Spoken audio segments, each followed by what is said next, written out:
अस्सलाम वालेकुम। उम्मीद करता हूँ तमाम देखने और सुनने वाले खैरोफियत से होंगे। आज का जो टॉपिक है नहायत कमाल है। मुझे बेशुमार लोगों के मैसेज आते हैं कि हमारे पास टाइम नहीं है, हमारी ड्यूटी लंबी है या हम मसरूफ होते हैं, तो हम कैसे फॉरेक्स ट्रेडिंग करें। आज की वीडियो देखने के बाद आपको आइडिया हो जाएगा कि अगर आपका शेड्यूल बिल्कुल टाइट है, आप सारा दिन मसरूफ रहते हैं, फिर भी आप ट्रेडिंग कर सकेंगे। आज की वीडियो देखने के बाद आप इस काबिल हो जाएंगे। आपका कोई भी शेड्यूल है, आप 9 to 5 है, आपका 9 to 9 है, आपको पूरा हफ्ता छुट्टी नहीं मिलती, लेकिन फिर भी आपको मैं एक तरीकेकार बताऊंगा कि आप ट्रेडिंग से फायदा ले सकेंगे। आज की इस वीडियो में हम 4 तरीकेकार डिस्कस करेंगे, यानी कि ट्रेडिंग करने के 4 तरीकेकार हैं। हर बंदा अपनी दिलचस्पी के मुताबिक, अपने टाइम फ्रेम के मुताबिक और इंटरेस्ट के मुताबिक अपना तरीकेकार सिलेक्ट कर लेता है। अच्छा, यहाँ पर मैं आपको एक बात क्लियर करता चलूं, हमारे जितने भी ट्रेडिंग के मेथड हैं, जितनी भी स्ट्रेटजीज आप लोगों के साथ शेयर की हुई हैं, वो तमाम की तमाम स्ट्रेटजीज के जरिए आप क्या कर सकते हैं, इन सभी मेथड्स के ऊपर काम कर सकते हैं। मिसाल देते हैं, अगर आपको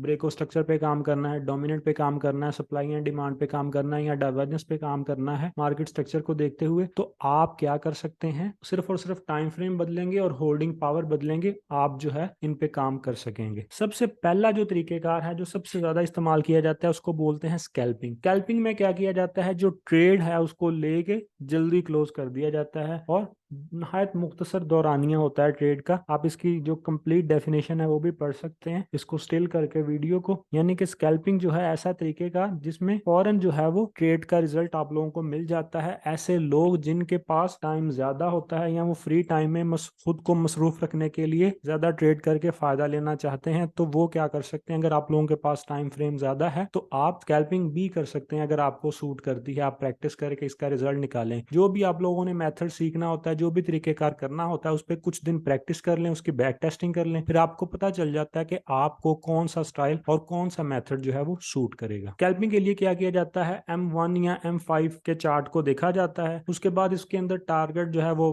मुख्तसर सा होता है, 10 20 30 पिप्स लेके। यानी कि अगर आपने 0.01 की ट्रेड ली है तो आप क्या करेंगे, 1 2 3 4 डॉलर लेके फौरन मार्केट में से एग्जिट हो जाएंगे। अच्छा, स्कैल्पिंग के दौरान आप लोगों ने ये बात भी जहन में रखनी है कि जो इससे पहले मैंने वीडियो बनाई हुई है ना, कि जो ट्रेडिंग से सेशंस हैं उन उसको मद्देनजर रखना है। ऐसे नहीं करना कि अगर आप रात को फ्री हुए तो रात को स्कैल्पिंग शुरू कर दी। यानी कि कुछ मखसूस औकात होते हैं जो कि ट्रेडिंग के लिए बेस्ट हैं, जिस तरह लंदन सेशन क्या है और वो उसमें उसके ओपन होने का और क्लोज होने का क्या टाइम है, टोक्यो सेशन जो है उसके ओपन होने और क्लोज होने का क्या टाइम है, और कौन से पेयर जो है वो किस टाइम, दिन के किस टाइम ज्यादा फायदा दे सकते हैं। तो वो वीडियो को इसके साथ मैच करना है। ऐसा ना हो रात के 12 बजे भी आप अच्छी ट्रेड्स ढूंढ रहे हो, ऐसे नहीं होगा। यानी कि अगर एक सूटेबल सेशन भी है और आप उसी सेशन के दौरान फ्री भी हैं तो आप स्कैल्पिंग कर सकते हैं। तमाम जितनी भी हमारी वीडियोस पड़ी हैं यूट्यूब पे, तमाम जो मेथड हैं, तमाम स्ट्रेटजीज हैं, वो स्कैल्पिंग के लिए आप इस्तेमाल कर सकते हैं। अच्छा, उसके बाद आता है डे ट्रेडिंग। हमारी जो ज्यादातर ट्रेड्स होती हैं वो डे ट्रेडिंग के ऊपर होती हैं और इससे जो आगे वाला मेथड है उसके ऊपर होती हैं। अच्छा, डे ट्रेडिंग के अंदर बंदे का मिशन होता है कि जो ट्रेड है उसको एक दिन लेके चलना है। अच्छा, ये जितने भी मैंने तरीकेकार बता रहा हूँ, ये हो सकता है बंदे को सम टाइम ट्रेड स्टक हो जाए, लेकिन मिशन इतना होगा। हमारा मिशन क्या होगा, 1 डे का। अगर हमारी ट्रेड स्टक होगी, हो सकता है 2 दिन भी चली जाए, 3 दिन भी चली जाए, लेकिन जो हमारा मिशन होगा इसके अंदर, हमारा मिशन ये होगा कि अगर हमने ट्रेड ली है, हम रात तक उसको प्रॉफिट जो है उसमें से बुकिंग कर लें और एंड पे उसको ब्रेक इवन कर दें। यानी कि उसका जो स्टॉप लॉस है वो एंट्री पे करके एक ट्रेड से न्यूट्रल होके सोएं। डे ट्रेडिंग के एनालिसिस के लिए M15 का और M30 का, यानी कि M30 और M15 का टाइम फ्रेम आप इस्तेमाल कर सकते हैं एनालिसिस के लिए। और उसके बाद इसके अंदर जो टारगेट होता है, आपने कोई भी सेटअप ले लिया, आपको डोमिनेंट मिल गई या आपको ब्रेकआउट स्ट्रक्चर मिल गया 15 मिनट का या 30 मिनट का, आपने क्या करना है, 20 30 पिप्स लेके उसके बाद करना है अपनी ट्रेड को ब्रेक इवन और उसके बाद उसको होल्ड करना है। हो सकता है आपको पिप्स जो है वो ज्यादा मिल जाए। ट्रेड पुट करने का हमेशा यही तरीका रखना है कि अपनी पोजीशंस को डिवाइड कर देना है। मान लीजिए कि आप 0.04 की ट्रेड लेना चाहते हैं, उसका बेस्ट वे है कि आप 0.01 वाले 4 ऑर्डर जो है वो ओपन कर दें और उनको डिफरेंट जो है वो जगहों से, डिफरेंट टारगेट से उनको क्लोज करें। ये जो हमने अभी तक 2 तरीके डिस्कस किए हैं, ये उन लोगों के लिए है जिनके पास टाइम होता है। यानी कि डे ट्रेडिंग जो है वो, इसके लिए भी आपको मार्केट के ऊपर बैठना पड़ता है और स्कैल्पिंग के लिए भी आपको मार्केट के ऊपर बैठना पड़ता है। तीसरा तरीका है जी स्विंग ट्रेडिंग। ये तरीकेकार ऐसा है कि अगर आप लोगों के पास टाइम जो है वो नहीं है, जिन लोगों का जो शेड्यूल है वो बहुत टाइट है, वो मार्केट को ज्यादा वॉच नहीं कर सकते, तो वो लोग क्या कर सकते हैं, स्विंग ट्रेडिंग कर सकते हैं। स्विंग ट्रेडिंग के लिए आप लोगों ने क्या करना है, इसके लिए जो बेस्ट मैं रिकमेंड स्ट्रेटेजी करूंगा वो है ब्रेक ऑफ स्ट्रक्चर। डोमिनेंट पे भी काम कर सकते हैं, जिस तरह मैंने पहले बताया, आप प्रैक्टिस करेंगे। ऐसे नहीं होता, कोई भी बात हर पे अव्वल या आखिर नहीं होती। आपने क्या करना है, उसके ऊपर प्रैक्टिस करनी है। मेरा काम है आप लोगों को बताना, आपने इसको उसको टेस्ट करना है, इसकी बैक टेस्टिंग करनी है, अपनी स्ट्रेटेजी को इसके ऊपर टेस्ट करना है। 1 महीने 2 महीने आप लोगों ने प्रैक्टिस करनी है। अब स्विंग ट्रेडिंग का मतलब होता है कि एक ट्रेड ऐसी ली जाए जिससे हम प्रॉफिट जो है वो ज्यादा उठा सके, यानी कि होल्डिंग जो ट्रेड है इसमें हमारी दिन, मिसाल के तौर पर हमने अगर मंडे को ट्रेड ली है, तो हो सकता है वो फ्राइडे तक जो है वो हमारा टारगेट अचीव करे, हो सकता है 1 हफ्ते से ज्यादा भी चली जाए। यानी कि हमारी जो ये ट्रेड है ये दिनों में जाती है, इसमें 1 हफ्ता भी हो सकता है और 1 हफ्ते से ज्यादा दिन भी हो सकते हैं, इसमें कई दिन 10 दिन भी चल सकती है ये ट्रेड, यानी कि इसकी कैलकुलेशन डेज के अंदर होती है। इसका आसान तरीका है, आपने क्या करना है, बड़े टाइम फ्रेम, मैं उन लोगों के लिए ये कह रहा हूँ जिन लोगों के पास बिल्कुल भी टाइम नहीं है। मान लीजिए कि आप रात को फ्री होते हैं, 1 घंटा, 1 घंटा आप जो फ्री होते हैं, वो बाकी मसरूफियत जो है वो उनको साइड पे करके टाइम जो है वो मैनेज किया जाता है। जब भी आप रात को फ्री हो, आपने क्या करना है, अपने मतलूबा पेयर या अपने फेवरेट पेयर या सभी पेयर्स को एक दफा चेक कर लेना है। कोशिश करें कि हमेशा अपने जो लैपटॉप है ना उसके ऊपर लेवल्स निकाल के रखें, आप अपने तमाम पेयर्स को देखें, और देखने के बाद जो पेयर आपके शॉर्ट लिस्टेड हो,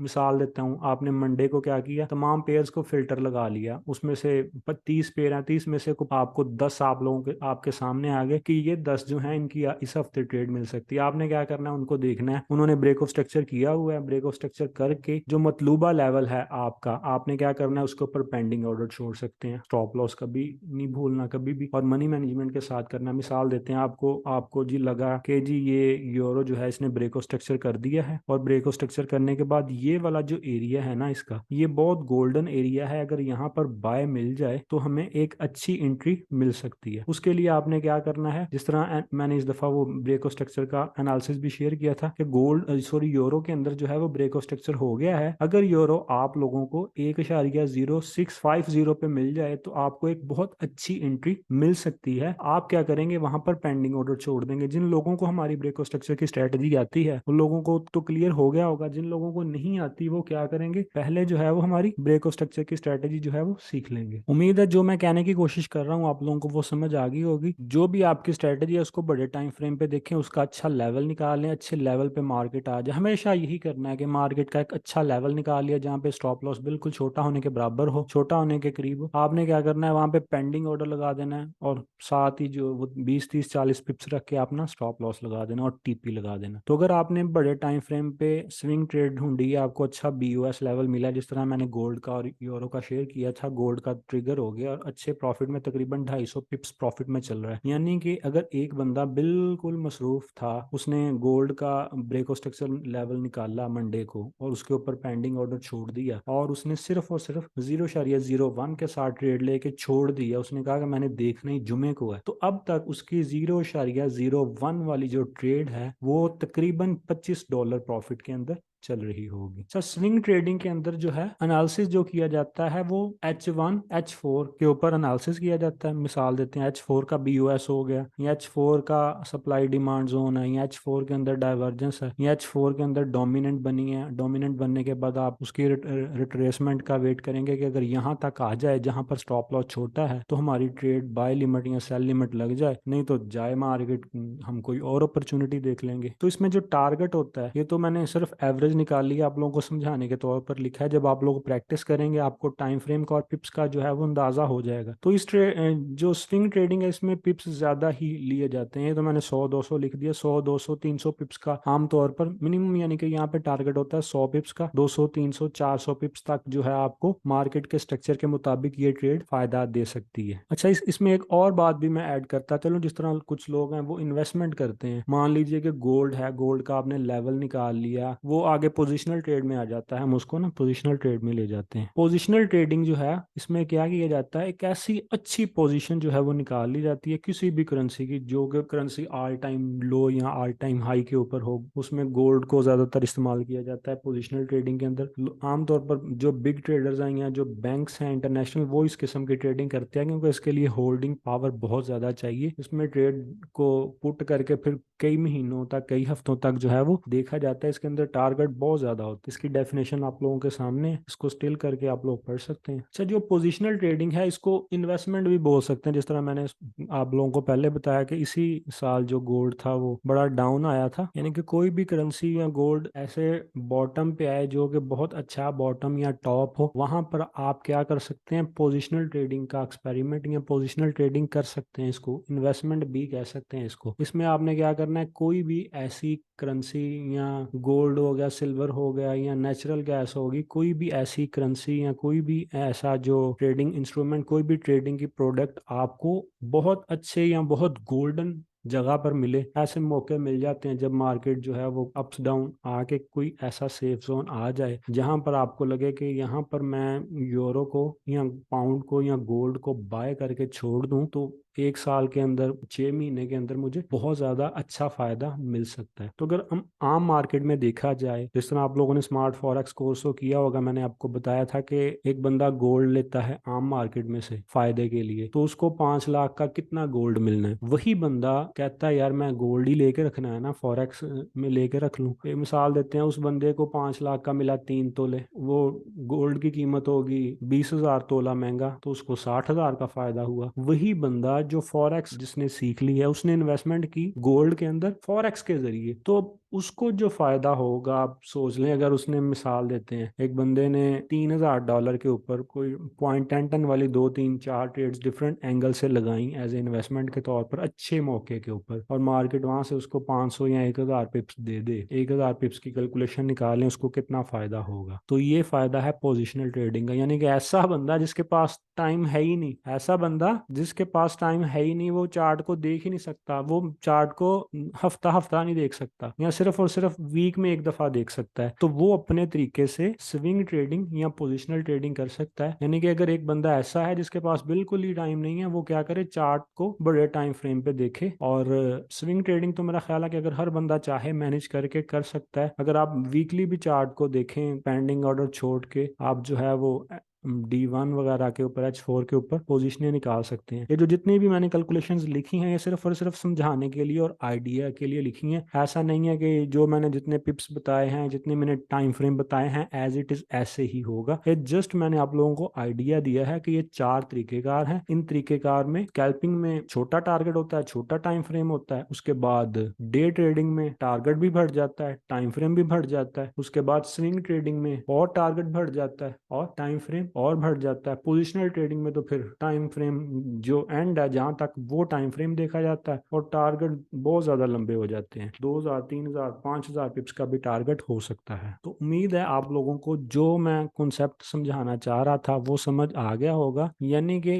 यहाँ पर आपको वरिड होने की, यानी कि टेंशन में आने की जरूरत बिल्कुल भी नहीं है। टाइम है स्कैल्पिंग कर लें, टाइम कम है डे ट्रेडिंग कर लें, टाइम उससे कम है स्विंग ट्रेडिंग कर लें। स्विंग ट्रेडिंग अगर आप डेली का अपना कोई 1 आध घंटे का टाइम फ्रेम बनाते हैं, उस पर पेंडिंग ऑर्डर छोड़ दें, आपकी अच्छी स्विंग ट्रेडिंग हो सकती है। आप उससे भी ज्यादा मसरूफ हैं, आपको बिल्कुल भी टाइम नहीं मिलता, तो फिर आप पोजिशनल ट्रेडिंग का सोच सकते हैं कि जब आप फ्री हो तो चार्ट को देखें बड़े टाइम फ्रेम पे, उसके लेवल्स निकालें, फिर ट्रेड को डाल के छोटे सी मनी मैनेजमेंट के साथ टीपी और ऐसा लगा के फिर मार्केट को छोड़ दें, फिर देखें क्या होता है। तो ये जो चीजें मैंने बताई हैं, ये सिर्फ मैंने बताई हैं, प्रैक्टिकल मैंने किया हुआ है। हर बंदा जो है वो अपने तरीके से जब प्रैक्टिकल करता है उसको तब समझ आती है। मान लीजिए कि कोई भी एक मिसाल ले लीजिए कि एक डॉक्टर है, उसने इंजेक्शन लगाया, आपके सामने लगाया, वो आपको कहे कि आप लगा लो, आप नहीं लगा सकेंगे, आपको शुरू में प्रैक्टिस करनी पड़ेगी। कुछ सब्जियों पे कुछ लोग फिर प्रैक्टिस करते हैं ताकि इंसान के ऊपर उसका नुकसान ना हो जाए। तो इसी तरीके से आप लोगों ने भी क्या करना है, मैंने आप लोगों को, ये मैं प्रैक्टिकली कर रहा हूँ, मुझे अच्छा मौका मिले मैं सभी मेथड कर लेता हूँ। फुल टाइम मेरा काम ही जब ये है, अगर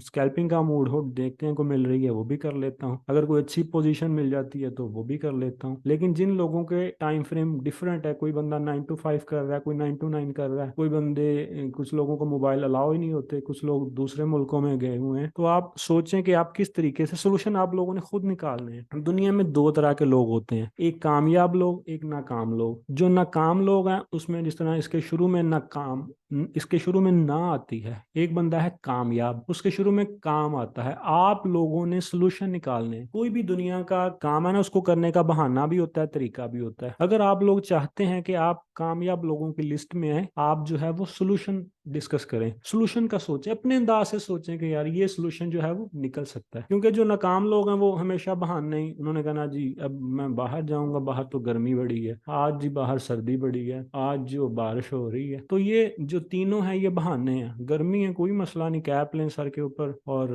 अपने आप को कवर करें, निकल जाएं अल्लाह का नाम लेके। अगर सर्दी है ऊपर से जैकेट पहन लें, मफरल ले लें और दस्तान ग्लव्स पहन लें, निकल जाएं। बारिश हो रही है छतरी ले लें। अगर मौसम जो है वो गर्मी का है, कोई नहीं, इंजॉय करते जाएं बारिश को। ये सारी चीजें खुद से आप लोग करेंगे तो आप लोगों को ज्यादा फायदा होगा। तो कोशिश करें जो भी आप कर रहे हैं, अगर ट्रेडिंग कर रहे हैं तो इसको करने के सोल्यूशन सोचें, अदर काम आप कोई भी कर रहे हैं उसको करने के सोल्यूशन सोचें। जब आप लोग सोल्यूशन सोचने लग जाएंगे तब आप लोगों के ऑटोमेटिकली माइंड में सोल्यूशन आने लग जाएंगे। क्योंकि इंसान जो है अपने दिमाग को जिस चीज पे लगाता है, जिस चीज के ऊपर वो जोर देता है, उस चीज के मुताबिक उसका दिमाग जो है वो चलना शुरू हो जाता है। अगर हम ना करेंगे हमारा दिमाग डल हो जाएगा, हमारी जो स्किल्स हैं वो मर जाएंगी, हमारा दिमाग काम करना छोड़ जाएगा। अगर हम अपने दिमाग को घुमाएंगे ना कि यार इतने इतने बड़े साइंटिस्ट हैं, आइंस्टाइन था, ये था, वो था, उन्होंने कितना कुछ कर दिया, हमारे तो सामने सारा कुछ पड़ा है, हजारों बताने वाले यूट्यूबर्स मौजूद हैं, दर्जनों वेबिनार्स हो रहे हैं, पाकिस्तान में इतनी इतनी एकेडमीज बन चुकी हैं। तो हमने क्या करना है, मेथड सीखना है, बैक टेस्ट करना है, नहीं अच्छा लगता मेथड दूसरा सीख लेना है। यानी कि फॉरेक्स के अंदर तो पावर है, इसके अंदर तो कोई शक ही नहीं है। मेथड के अंदर मसला बनता है या साइकोलॉजी के अंदर बनता है या आपकी मैनेजमेंट के अंदर बनता है, वो डिफरेंट स्ट्रेटजीज को चेक करें, बैक टेस्ट करें। ये ए स्ट्रेटजी टेस्ट की नहीं पसंद आई छोड़ दें, बी कर लें, बी सीखी उसकी बैक टेस्टिंग की अच्छी लगी उसको अडॉप्ट कर लें। तो यही तरीकेकार होते हैं। तो ट्रेडिंग से हट के जरा कुछ बातें हो गई, मैं करना तो नहीं चाह रहा था लेकिन चलें कोई नहीं। बाकी उम्मीद है कि आप लोगों को आज की वीडियो जो है वो अच्छी लगी होगी और आप जो है अपने काम का सलूशन इसमें ढूंढ लेंगे। तो अपनी जो है मौजूदगी का इजहार लाजमी किया करें, वीडियो को लाइक किया करें, वीडियो के नीचे कमेंट्स किया करें और अपने ट्रेडिंग करने वाले लोगों से, दोस्तों से, मेंबर से ये वीडियो शेयर किया करें ताकि दूसरे लोगों को भी पता चले। इजाजत दीजिए, मिलते हैं किसी और वीडियो में। अल्लाह हाफिज।